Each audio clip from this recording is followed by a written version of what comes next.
So let's get right to it. The very latest on the election at this hour, of course, 9 a.m. Eastern time, one day after the polls have closed, late last night.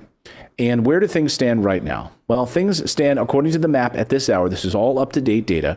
Right now, Vice President Biden is at 238 electoral votes, is Trump's 213. Now, there's so many different pathways here for us to digest. So I want to be going back and forth to the map and trying to digest these data points between Trump and Biden. Don't worry, we'll get to the Senate. We'll get to all of those other things in just a moment. But the big one, the big boy, the thing that everyone's talking about, Trump v. Biden.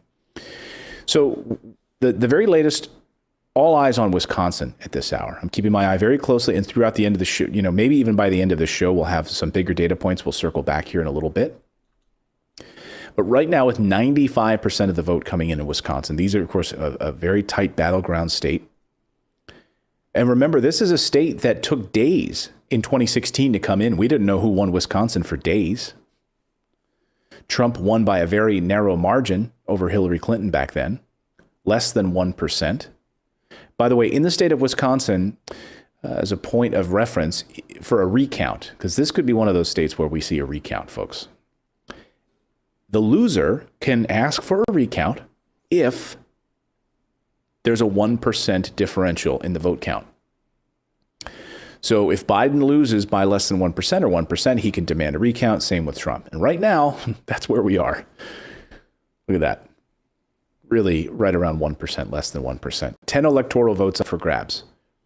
Now, this is a state that, Biden has to flip 2 remaining Trump states that he won in 2016. Wisconsin is one of the likeliest, and Michigan is the other likeliest at this hour. 94%. Now, what's interesting about Michigan, of course, there's still quite a few votes to come in from Wayne County. And that, of course, is a heavily Democratic area. And the same thing is true of Wisconsin. Milwaukee is already in, but there are other heavily Democratic areas that have not been counted yet. And so this could stretch on. We're hearing Wisconsin could be wrapped up in about 2 hours. So we could know Wisconsin in about 2.5 hours. The one holdout here is Green Bay, Wisconsin. Green Bay, Wisconsin is about an hour behind the rest of Michigan, or the rest of Wisconsin. So that could trickle on for quite a while in Wisconsin.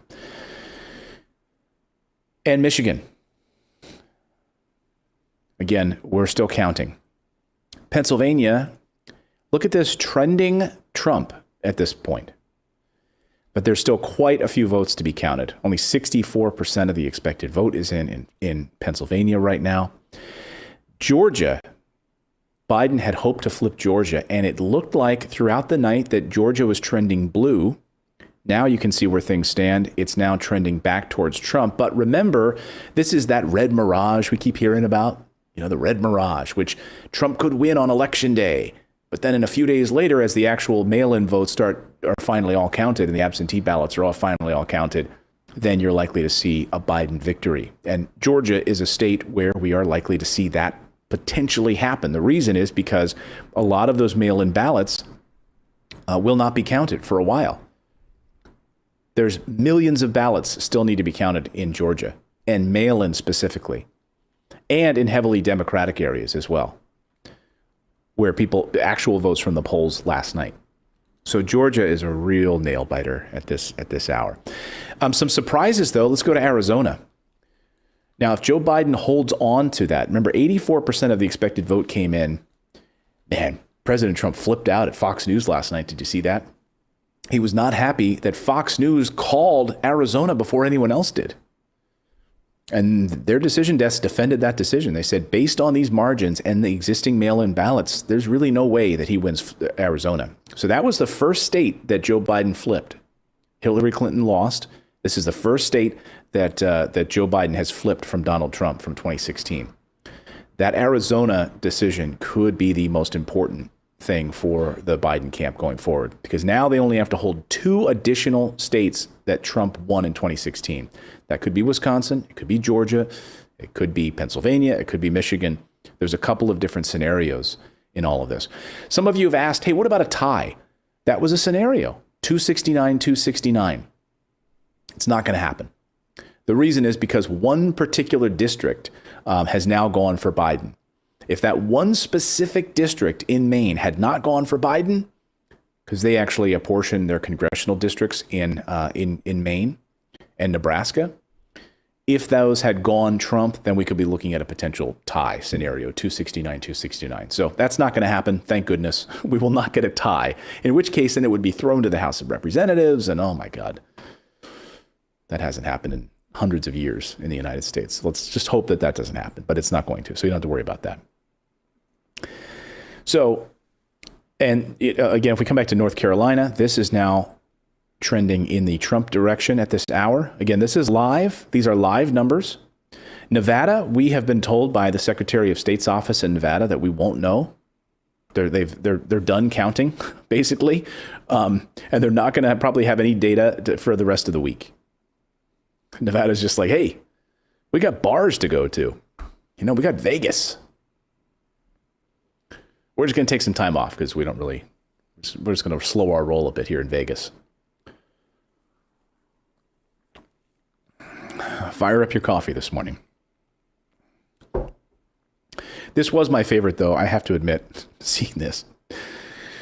This was a top Google trend overnight. Fries near me? I'm looking for fries. Who goes on Google to look for fries? Do you not know where the nearest McDonald's is? You need to go to Google to find that. And you need to find and by the way, the number one search was liquor store near me, but look at how they spelled liquor. So what I'm saying is, to the people that can't even spell liquor, do you need more of it? They can't even spell it. I love that the misspelled version of liquor is the most trending. Like, people just don't know how to spell it. Where's that liquor? I need it. I just don't know where it is. And I don't know where fries are.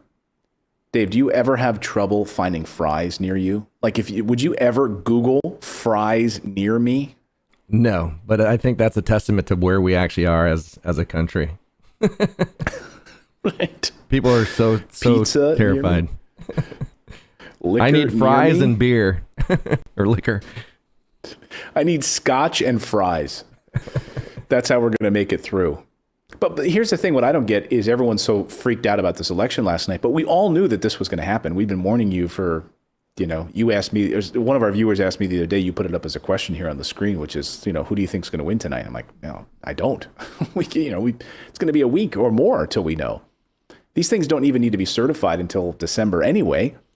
And by the way, throughout most of American history, like us knowing who's the president on election night is like a modern invention. Like for almost all of American history, we didn't know who the president was for days.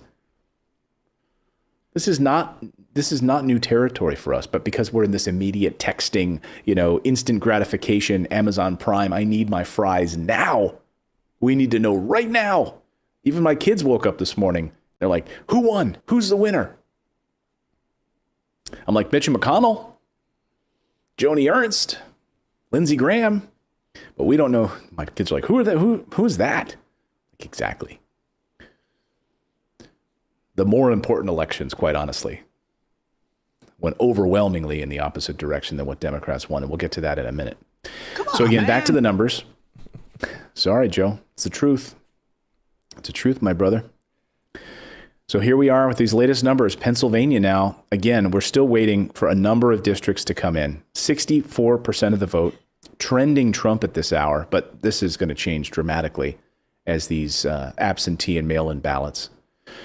Just a short time ago, the governor of Pennsylvania, Governor Wolf, came out and said, we will not declare a winner until every vote has been counted in the state. Well, that's what we hope for. But look at this. Florida, of course, went for Trump. And it wasn't really even that close, to be honest with you. I mean, what does that tell you? I'll tell you what it tells me. It tells me that the Latino vote was one of the most important voting blocks in the country. And Cuban American vote, Venezuelan vote, by the way, Venezuelan Americans, who Trump was able to scare, saying, yeah, socialism's bad. You just came from Venezuela. You saw how bad it was. Biden's going to be a socialist president. Come on, man. We know that's not true. I guess it worked in Florida. So maybe, we were asking yesterday, I asked the question, why wasn't Trump spending too much time in Florida? Why wasn't he spending enough time there towards the end? I thought, my gosh, he needs to be in Florida, if he wants to hold on to that state. But they were looking at some data that showed they're going to be fine. So they spent their last days in Michigan, which turned out probably to be, and Pennsylvania, which turned out to be a smart play. The mainstream media wouldn't really give him credit for it.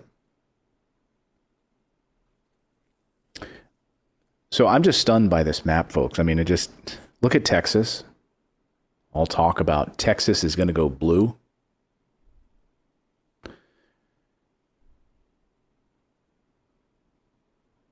Illinois, look at Ohio. Not even close. 94% of the vote in. Not even close in Ohio. And if you look at Pennsylvania compared to Ohio, I mean, if this is the trend right now through the Rust Belt, this could be a bad day. This could be a bad next few days for Team Biden. But folks, right now, all eyes on Wisconsin. That's where my eyes are right now. Wisconsin. And we may have some real data here towards the end of the show. Again, this is live updates we'll bring to you throughout the show, the very latest. But, last night, of course, President Trump came out at about 3 in the morning. I was watching it live. That's why I'm bleary-eyed right now. So President Trump came out and, of course, had everyone up in arms about what he had to say about the election. And the way that I interpreted what he said, which I don't think I'm wrong, disagree with me if you will, was basically saying, hey, we need to continue to count the votes in Arizona because I don't believe the results. So all of those mail-in ballots that are still sitting there that we haven't counted in Arizona, I want to make sure you count all of those. But those other states where now you've sent some of the people home because they need sleep, right? In Pennsylvania and Wisconsin, where, hey, these poll workers need to go home and actually get some sleep so they're not screwing up when they're counting these ballots. People need sleep. What's the rush? He's like, I think something's fishy. This is fraudulent, and we're going to take this to the Supreme Court, to which you had, Republicans, Chris Christie, you had Rick Santorum, you had plenty of Republicans and Democrats all coming out slamming the president for those comments. Let's watch a little of this press conference, which my jaw was agape as usual. And all of a sudden everything just stopped. This is a fraud on the American public. So people, it's 3 in the morning. We're gonna start again counting in the morning. You've been counting for 15 hours. Have you ever done math? Look, when I do math for more than 10 minutes, my eyes cross. When people have to tally this stuff, these people need rest. Go home, rest, come back, finish the job. This is what happens every year. By the way, that's how you won Wisconsin, President Trump. It's a fraud. And by the way, we got clarification on what exactly he was talking about. He wasn't talking about the mail-in votes or absentee votes coming from overseas. No, he was specifically talking about, the White House clarified this, he was specifically talking about yesterday's votes, the people that went to the polls to vote.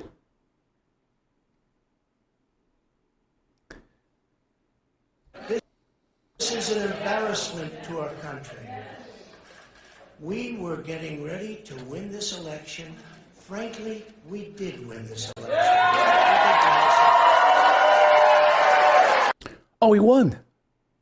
Oh, okay. I guess, Dave, we can just end the show now because he won. Is that what you can do in the United States? You can just come out and you can just announce that you're the winner? Like an autocrat? I'm the winner. Just, shut those other polls down. My name is Kim Jong-un. Just shut the rest of it down. I've won. Let's not even count anything else. I'm a winner. So our goal now is to ensure the integrity. Oh, you want to ensure the integrity. Okay. For the good of this nation, this is a very big moment. This is a major fraud in our nation. We want the law to be used in a proper manner. So we'll be going to the U.S. Supreme Court. We want all voting to stop. We want all voting to stop, except in the states where I still want you to count them. We want all voting to stop. Just stop the voting. Because, that would be bad if we count all these votes. We don't want them to find any ballots at 4 o'clock in the morning and add them to the list. Okay? Yeah, we don't want these poll workers to do their job and to, there's another box over here that we forgot to count. We don't want you to find those. Don't count them. It's a very sad moment. To me, this is a very sad moment. And we will win this. And as far as I'm concerned, we already have one. So I just want to thank you. So as far as I'm concerned, we already have one. That is the worst concession speech I've ever seen. Have you seen a concession speech that bad before? Where you're losing, you come out and say that you won, and then say that you're going to go to the Supreme Court to fight against us counting us counting the votes. Okay. Vice President Biden, for his part, came out just a short time later and was not happy about those remarks and said that no president should be able to declare victory. Myself or President Trump should not be able to just come out and tell you who's going to win and who's winning. That's up to the American people. Vice President Biden gave a little speech last night as well in Wilmington, Delaware, saying, hey, I think we're in a good position to win. And thanks for all of your support. This is going to drag on. We know it will. Get some rest. Thank you so much. Good night. President Trump, of course, has to do this. And it was funny to watch these political pundits, these conservative political pundits, try to spin it on the morning shows and overnight. Like, oh my gosh. Fox immediately denounced it. Fox News, his favorite network, immediately denounced it. Every major network denounced it. You had Republicans and Democrats coming out and saying that's ridiculous. We want to have an honest election. Let's wait till every vote is counted. So there you go. That's the very latest. And we will continue to watch these latest election results throughout the show and keep an eye on Wisconsin. Again, with 95% of the expected vote in, and in Michigan with 94. And as these votes continue, I want to keep an eye on Arizona as well, because this is an area that President Trump has been saying, we want to wait till all of these votes are counted. So 84% are in, but the margins on these mail-in ballots are expected to go significantly in the favor of Joe Biden. So the very latest on that. Glenn Greenwald just posted a story, which Dave and I were talking about this morning. And it is really disgusting to think that the U.S. has this inability to count votes. We're so terrible at it. It's a national disgrace, and Glenn Greenwald says, and dangerous. The richest and most powerful country on earth, whether due to ineptitude, choice, or a combination of both, has no ability to perform the simple task of counting votes in a minimally efficient or confidence-inspiring manner. As a result, the credibility of the voting process is severely impaired, and any residual authority the U.S. claims to spread democracy to lucky recipients of its benevolence around the world is close to obliterated. And I think that's a great point. Think about us being this beacon, right? This Ronald Reagan shining, beacon on a mountain, right? What did he say? Shining light on a mountain. Anyway, for the rest of the world, this beacon of hope. And we become a laughingstock to the rest of the world. Think about New Zealand. We were talking about New Zealand before the show. We see, Dave, there's like 60 different political parties in New Zealand. Yeah, I don't know exact number, but just a ton of different parties. Right. Look at Portugal. In a short amount of time, there was a new political party that just won, I was reading, in the Azores, the island, which is a Portuguese island, the Azores, the Chega party. Chega, which which means enough. New party, just one. How does a new party emerge and win? How does this happen all the time? Doesn't happen in the United States. We're led to believe we have this two-party system, that's it. We can't have any third party, any meaningful voices and votes. You know, sad to even watch, like last night, Howie Hawkins, Green Party candidate, tweeting like, hey, we're having an election, you know, we're having an election night gathering. And I'm just like, oh, so sad. So sad to watch. All of that money that goes to both of these big political parties. Really disgusting. And our inability to count. I mean, we have all of these different systems for voting. We have the reason we don't have the votes coming in right now in Georgia is because they had to upgrade software. They had software problems in Georgia. They had to swap out hard drives. You had a pipe burst in North Carolina, so they had to stop counting there. They're worried about it's like Mickey Mouse style stuff. And yet we're the most powerful, richest country in the world. And we are a laughingstock.